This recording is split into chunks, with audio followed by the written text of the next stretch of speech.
Uganda's agriculture sector presents multiple highly profitable investment opportunities, both for profit-oriented investments and partnership. As one of the 55 state members of African Union, Uganda has steadily picked the pace in agriculture development and was highlighted as one of the 20 leading countries in delivery on development target of the Comprehensive African Agriculture Development Program. This video is brought to you in partnership with Lemfi, the app that makes sending money to Uganda and other African countries a breeze. As many of you may already know, Lemfi allows Africans in Canada and the UK to send money to 10 African countries, including Uganda. For my people in the UK and Canada, I have wonderful news for you. Lemfi now allows you to send the money home with zero transaction fees. Yes, I said zero transaction fees. They also have the best rates in the market, so you will always get your complete value for the money. It is fast, easy, and completely free when it comes to sending money home. You can download and use my code NYAKO to get 10 euros, 10 Canadian dollars on your first transaction above $100 and 100 Canadian dollars and euros. Welcome back to our YouTube channel. In case you're new, please subscribe, hit the like button, and press the notification bell so that every time I post a video, you're here to vibe with me. So guys, this is the most asked video. So this video is the most asked for. You guys requested for this video to tell you more about farming in Uganda and so farming, agriculture, everything. So if we talk about farming, we definitely talk about animals, crops, and whatever comes with that. So today I've visited Mr. Arthur's farm. It's here in Noya district. Noya is the neighboring district to Pakwach. So we are going to be interacting with him. Please comment below and ask your questions. He will be answering in the comment section. And yeah, come and we go.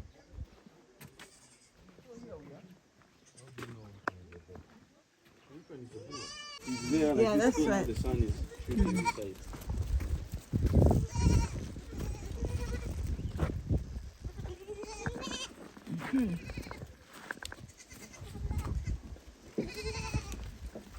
So guys, as I told you before, so this is Mr. Arthur and we are at his farm.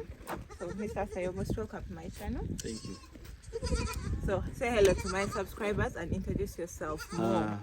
Hello people out there, I'm glad to be on African Nyako's channel. You're most welcome to this farm. I'm called Arthur Nkubito, and I'm a farmer at Lad Mix Farm here in Noya, northern Uganda. So thank you very much for welcoming us here. I can see you're doing such a good work with the animals and so much that we are going to see on. So the first question is, what inspired you to do the farming? Because not many Ugandans love farming. They think when you do farming, you're either poor or you're in the village. Yes. So tell us that. Thank you so much. First, I started doing this venture when I was still in active employment. But most importantly, it's because I'm a development worker. I was working with NGOs supporting communities, transforming their lives with livelihoods and so forth. So it was quite a challenging experience going out there, writing proposals and then getting the funding and supporting the communities out there. Now, you would find that the interventions, we make in the communities out there after 1 year, and you come to document and evaluate on the progress, you would see great success that the community and farmers out there are making. For instance, you've provided, let's say, seedlings, and say if it's a coffee plantation and so forth, when you come and they've started harvesting, they even start showing you the progress they've made. They've built a new house, they have started livestock and so forth. So I realized that I was making that kind of contribution to society, and people were manifesting and showing great, progress they are making. But I realized that at the same time, I am dependent on only my salary. Yeah. And I could see the people I'm helping develop are progressing so fast. I said, no, it's time now to leave active employment and go and do exactly what I've been preaching to the people and also try to make that income. So that's how I decided to come to Moya here and start this farm. And actually, we are doing both goats. We have pineapples and also the chilies. That's what we have started. Wow. So for the goats part, how many goats do you have here? Here there are about 80 goats at the moment, and this is for those ones that are grown up. I'm not counting the kids. Okay. Yes. So I want you to take us through the process how you acquired the goat. Did you start with one goat? Did you inherit them? Like how? How did it- Okay, that's interesting. No, for the goats, I had to first of all I ensured that I had the land, and then went out to source for goats. But getting goats was not an easy exercise. The priority was to try and acquire the goats from the northern region here. So I made a lot of effort visiting different farms, but there were no goats. And if they were there would be the other small type that would not be as good. So my only option was to try and look for farms that have goats. So I had to source them from across Karuma, out there. But the challenge, even the farms where I went to acquire these goats, they didn't have. Somebody closed the gate. They are moving out. They didn't have. They didn't have all the goats. For instance, I was looking for around 50 goats in number, and they didn't have that. And so somebody promised that he has that and will be able to provide me the number. But when I went, after doing the payment, I realized that he was sourcing these goats from different community members. And I ended up actually having quite a number of them that came when they were sick. And it was quite a big challenge at the start. Some of them died. Others had illnesses that were chronic. I brought in the vet, and you would find us, treating all the time. And it was not quite a good experience. And so that's how we ended up with these numbers. Then I was lucky enough somewhere in another sub-county within this region. There's a gentleman who had some, few goats. When I contacted him, actually I got to know that he was selling and was able to get an additional, 18 goats and added on the other 50. Now, those ones, part of the 18, when I brought them, some of them were heavy and they gave birth. Remember, that's 1 year ago. Yeah. And so we have some goats that are 1 year old. They're even trying to come on heat, but we can't allow them because by their very nature being the local goats, they are not yet strong enough to handle the babies. So we've put them on leashes and tied them outside so that they don't mix with these other ones. Because at the moment we've concluded the goat delivering season, and we have introduced the bucks back again to start the natural synchronization phase where they have to mate during one season. So they have a specific season that they have to be delivering. Yes, normally what we do, it's good if goats can give birth during the dry season, because then the challenges are more limited than when they give birth during the rainy season. However, it becomes a different, it cannot go away. So it becomes a different, it's challenge when they start giving birth during the rainy season. There are so many illnesses that you get to face. But also remember, as they graze, it's in the bush out there, it's giving birth, because 50 goats, when they start giving birth, it's quite interesting. I know. One is giving birth, the other one is in labor, the other one has remained in the field. So it's kind of nice, but also challenging in its own way. But when they give birth, during we use the natural synchronization approach, as I'm saying, because then it helps for you to ensure that the goats get into the mating season at a go, and then give birth one. It becomes easier to look after these goat kids when they give birth at a go. Say you have like 50 goat kids. Even when you're going to start the immunization schedule, some of these immunization vaccines, they come in batches of 50, 100 goats, like that. And so the minimum is 50. So imagine if you have, say, 3 goats delivering in 1 month, another 4 in a second month, it's kind of disorganizing.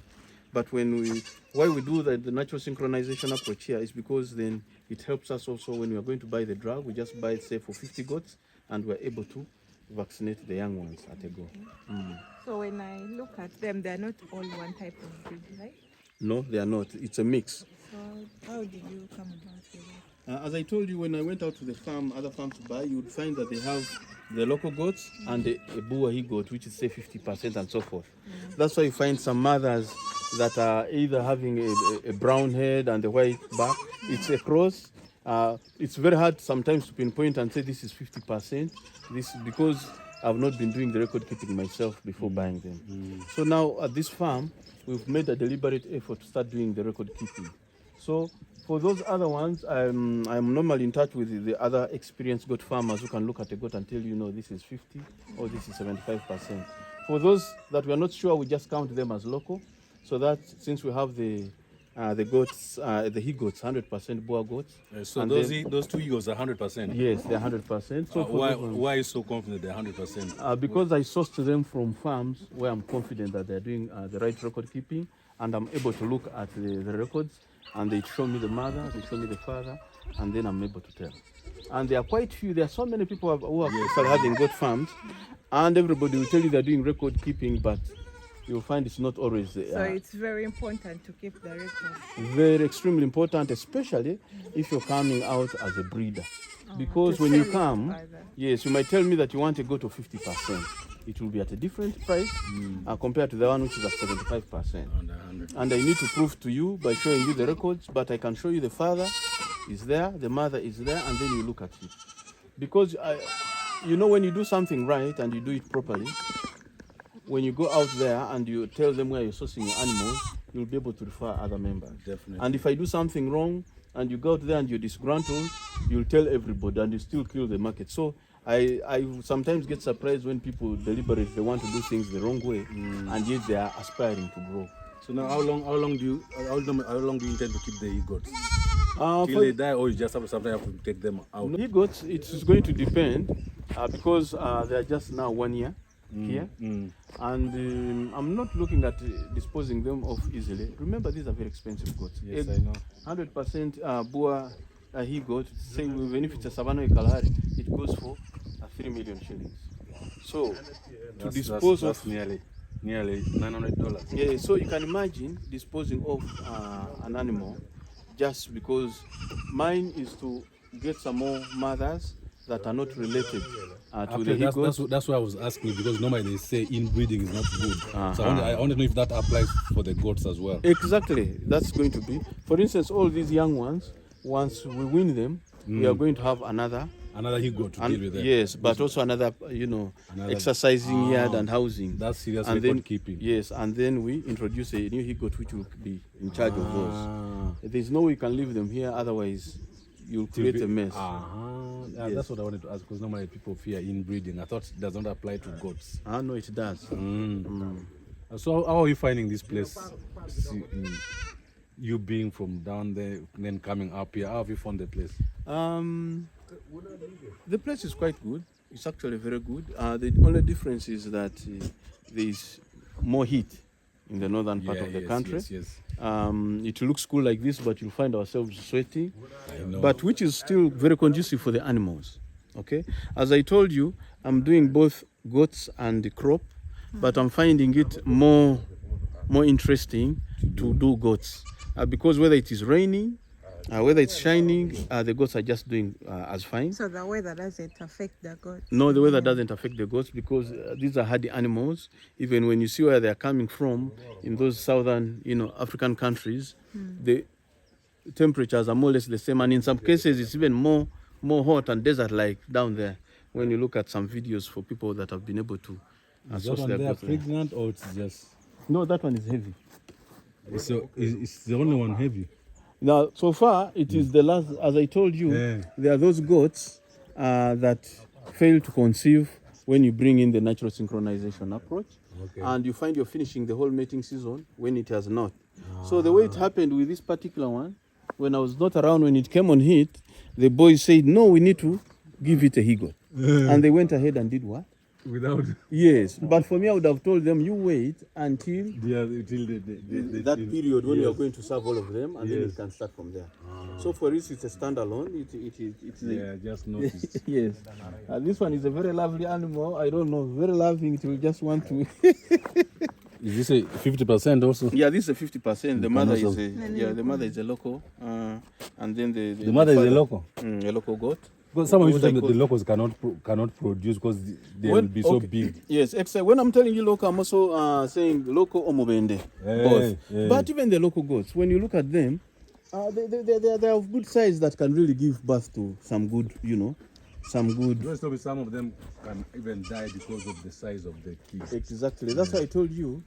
For those goats, remember it's a year for some of these mothers here, and some of them came when they were heavy and gave birth. So we have around 12 of those, and they are 1 year. They're already coming on heat, but when you notice, they are still small. They cannot bear. Yes. Actually, on this, among these, we have had around 5 goats that have aborted, not because they are sick, but because the weight, the baby much. inside is big, and it can allow them to mate again this time, or should we leave one to season without allowing them to mate and then come back again, allow them to mate maybe in January, February. You see? So this one is this one. How old is one? It's I think making 1 month now. Wow. Yes, 1 month. Because, Imagine. yes, 1 month. Wow. And yet it is a cross of 50%. So you can imagine. But some of these ones, you find when it is born, it's big, 2-3 kgs. And so it just kicks off by, This one is too big. It's going to be a big one. 1 month. So when you come, say January, February, and you look at it, you'll not believe it. If you can decide to make another trip in Feb, you'll find them here. All of them will be around. And then you see. So now, like this one, even if it's 50%, there are those people that would not want to start with 100% because they fear of how to look after them. You remember, it's quite some work. So we would like to preserve some of these ones, even if it's 50. We tell you it's 50%. If you can, come and buy it, start with it. So this one to start with, it must be how old? For this one to start serving, you have to leave it for 1 full year. By then it will have grown to a commendable size, but also the system-wise, it will have matured and can be able to serve. So other Arthur, I'm females. booking this one. This is my first capital. Okay. This is my first capital. That's what I will start with. You have seen us, but there are also So others do you- which are like that one, No, like no, the other one now. They are not. This is even that one has black, then has no black. The black is on the tail. Yes. So when do you give them tags? Normally I do it after around 4 months, 4 months. because now we want to make sure that we look after them well. By So 4 all these kids are the same age now. No, well, we can say they're born within the same month. Yeah, same Yes, month. it's same month, but not on the same day. That's why you find another Yeah, one of is course, quite I'm saying small same and month. the other one. Yes. So that's why you find like that one which is down. It's quite a big, one of the big ones, but was born. It could be like I think around 2 weeks now. Can you imagine? That one. So, yes. So do you rear them for meat, for selling to people who want to breed?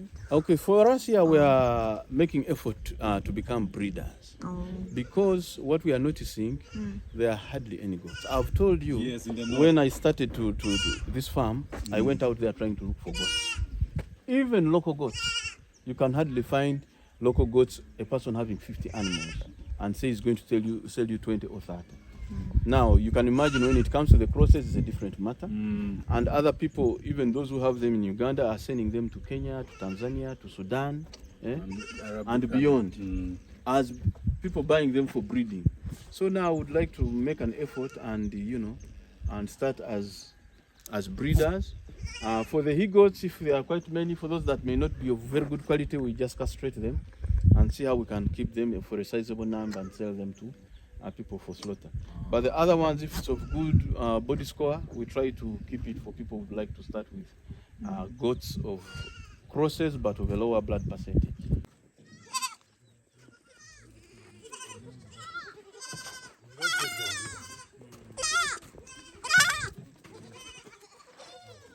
So guys, the first part will be ending here, and I'll post the second part tomorrow. Check in the description for his link, the channel, and you'll be watching more about goats farming and farming at large. Pineapple and chili, red pepper. Yeah.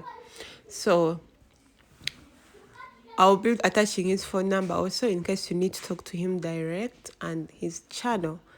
Please comment below. Tell me, had you known this before or you're learning See you guys in the next part. Don't forget to subscribe. Bye.